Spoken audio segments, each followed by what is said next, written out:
دھوپ سے چمکتی اس دوپہر آسمان پر کوئی بادل نہیں تھا۔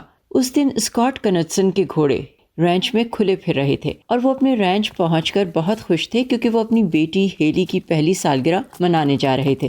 ابھی ان کی بیوی نے بچی کو ان کے بائیں بازو میں سونپا ہی تھا کہ اچانک آسمانی بجلی ان پر گری اور اسکاٹ کے سر سے ہو کر ان کے اسی بازو جس میں انہوں نے بچی کو اٹھایا ہوا تھا گزر گئی۔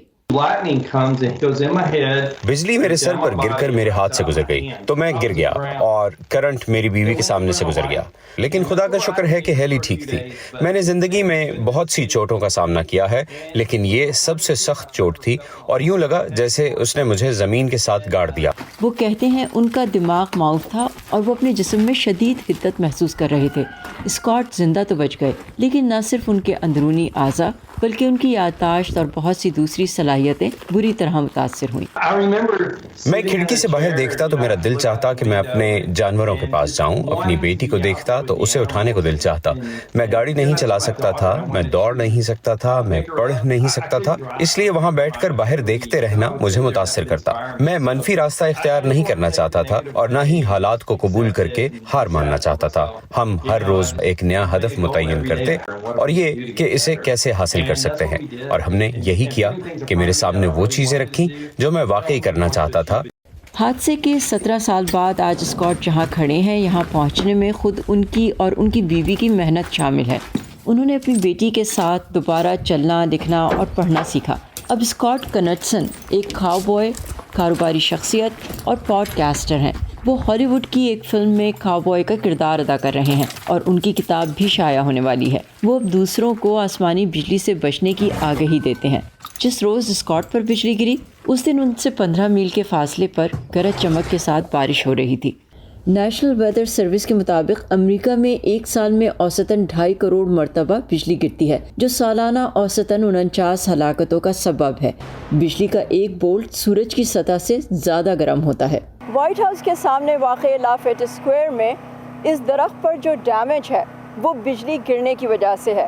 حال ہی میں آنے والے ایک طوفان کے دوران 4 افراد نے اس کے نیچے پناہ لی، جن میں سے 3 زندہ نہیں بچ سکے اور ایک کی حالت نازک ہے۔ نیشنل ویدر سروس کے ایرون ٹریڈوے کہتے ہیں کہ بہت سے لوگ یہ غلطی کرتے ہیں کہ وہ طوفان کے دوران درخت کے نیچے پناہ لیتے ہیں۔ کڑکتی بجلی کے لیے درخت آسان ہدف ہوتے ہیں کیونکہ بجلی کسی چیز سے ٹکرانا چاہتی ہے اور درخت اپنی اونچائی کی وجہ سے سب سے پہلے اس کی زد میں آ سکتے ہیں۔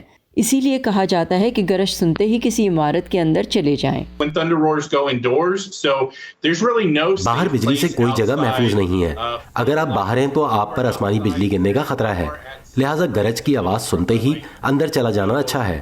اگر آپ باہر کیمپنگ کر رہے ہیں یا ساحل سمندر پر یا ہائیکنگ کر رہے ہیں تو آپ کی گاڑی ایک اچھی پناہ گاہ ہے، کیونکہ یہ آپ کو اس بجلی سے بچانے کے لیے ایک قسم کا پنجرہ فراہم کرتی ہے۔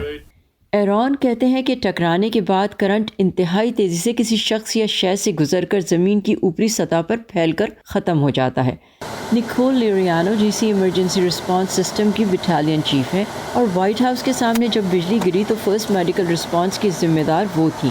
وہ کہتی ہیں ایسی صورتحال میں آس پاس کھڑے لوگوں کی جانب سے ابتدائی طبی امداد اور CPR جانیں بچانے میں انتہائی اہم ہے۔ ہم نہیں چاہتے کہ مدد کرنے کے لیے کوئی خود کو خطرے میں ڈالے۔ اپنی حفاظت یقینی بنانے کے بعد پہلے 911 کو کال کریں اور پھر یہ جاننے کی کوشش کریں کہ وہ ہوش میں ہے یا نہیں۔ اگر نہیں تو فوراً اس کے سینے پر دباؤ ڈالنا شروع کریں یہاں تک کہ مدد پہنچ جائے۔ اسکاٹ کنٹسن کہتے ہیں اس واقعے نے انہیں اور ان کے خاندان کو جذباتی، جسمانی اور روحانی طور پر مضبوط بنایا ہے اور وہ ہر گزرتے دن کے ساتھ مزید بہتر محسوس کرتے ہیں۔ ان کے برانڈ کاؤ بوائے انٹرپرنور کے لوگو میں ان کے نام کے حرف کے ساتھ بجلی کی کڑک کا عکس شامل ہے جو اب ان کی زندگی کا حصہ ہے۔ Saba Shah Khan, Voice of America, Washington.